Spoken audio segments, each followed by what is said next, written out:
MB. D'accord. 3 personnes adultes. D'accord. Et vous souhaitez la demi-pension ou vous êtes autonome?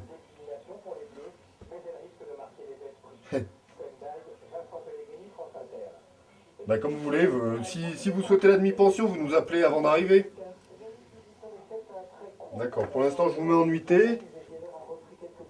Voilà. Je vous souhaite une bonne journée. Au revoir. Alors, au refuge d'Entre-le-Lac, on a une capacité d'accueil de 40 personnes pour la nuit.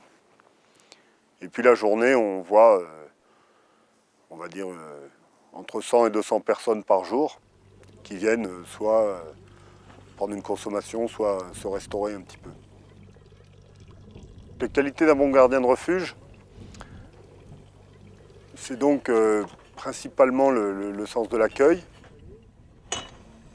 Pour bien accueillir les gens, il faut pouvoir leur parler, il faut pouvoir communiquer, donc c'est quand même bien de pouvoir parler des langues étrangères. Ensuite, c'est vrai qu'il faut être assez débrouillard, il faut pouvoir s'adapter du fait de l'éloignement.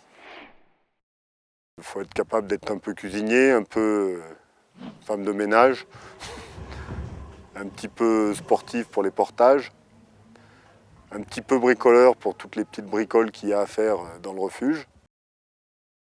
Une canalisation qui casse, un chauffe-eau qui fonctionne mal, une fuite dans le toit, des choses comme ça, il faut pouvoir s'adapter. Parce que les professionnels ne montent pas souvent jusque dans les refuges pour faire les dépannages. En train d'essayer de transférer le fioul du bidon dans la cuve. T'es prête, Jeannot? Ouais. Vas-y, fais couler. Alors ici, actuellement, on fonctionne avec un groupe électrogène qui nous fournit l'électricité pour faire fonctionner les machines, pour avoir de la lumière et pour l'eau chaude, on utilise du gaz, ainsi que pour la cuisine. Sur ce refuge, on a une petite particularité qui n'existe pas dans tous les refuges, savoir qu'on a 2 vaches à traire qui nous fournissent le lait, qui nous permettent de faire quelques fromages blancs.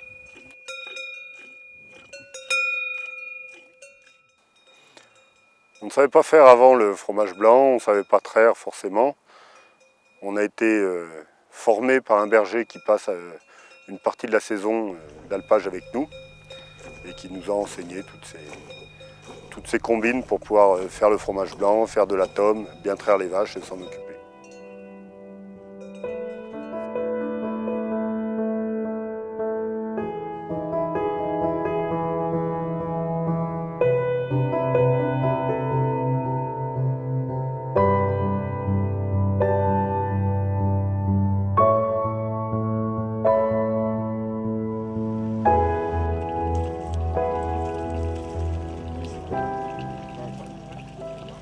Le côté rustique que les gens recherchent, on doit le retrouver dans l'accueil et dans la façon d'être avec les gens. C'est-à-dire qu'il ne s'agit pas d'avoir une prestation hôtelière de 3 étoiles, mais il faut quand même avoir un minimum de confort. Sinon le refuge est appelé à disparaître. Celui qui me dit que ça ressemble à du lait en poudre, ça va bien se passer. Qu'il apprenne à courir. Celui qui veut goûter. Il est trop bon.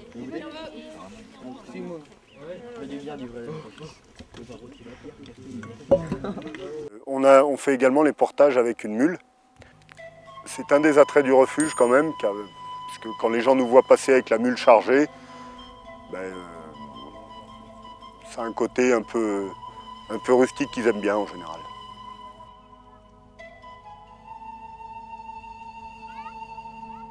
Ce que j'ai essayé de faire au départ, c'était de regrouper des gens qui pouvaient s'assembler bien.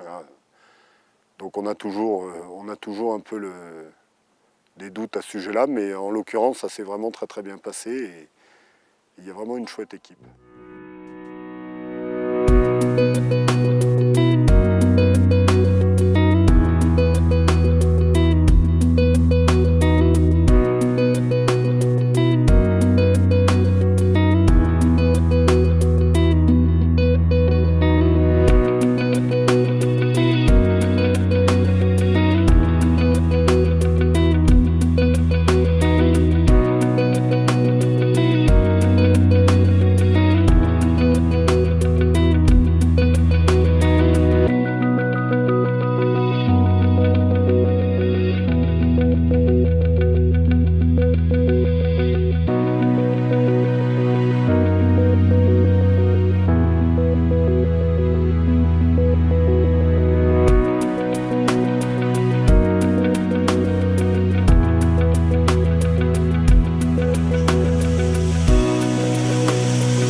Le fait d'être dans un environnement comme ça, et c'est vraiment une chance extraordinaire de vivre tous les jours, du lever du soleil au coucher du soleil, avec des lumières différentes, les animaux qui viennent à proximité, la chance d'être à proximité du parc, donc beaucoup de chamois, beaucoup de bouquetins, les gypaètes barbus qui nous passent au-dessus de la tête régulièrement, les aigles royaux, les faucons, tout un tas d'animaux qu'on ne peut pas voir ailleurs qu'en montagne.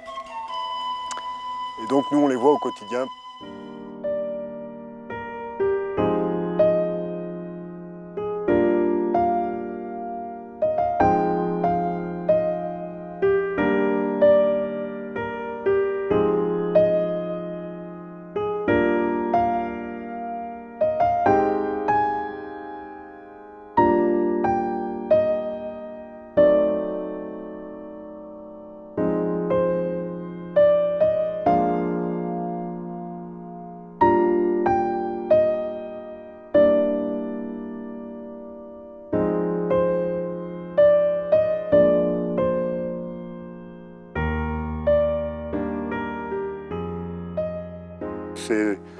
C'est un mode de vie qui me plaît et qui est complémentaire de mon travail d'hiver.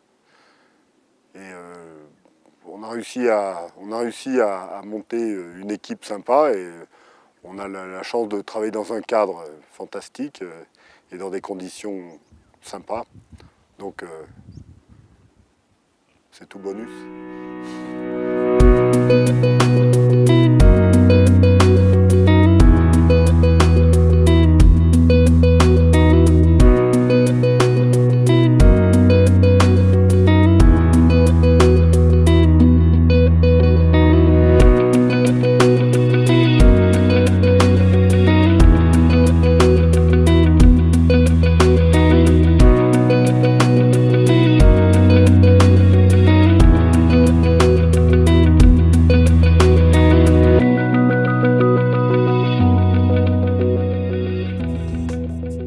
Des tables pour savoir à quelle heure les gens veulent le petit déjeuner et ce qu'ils veulent comme consommation.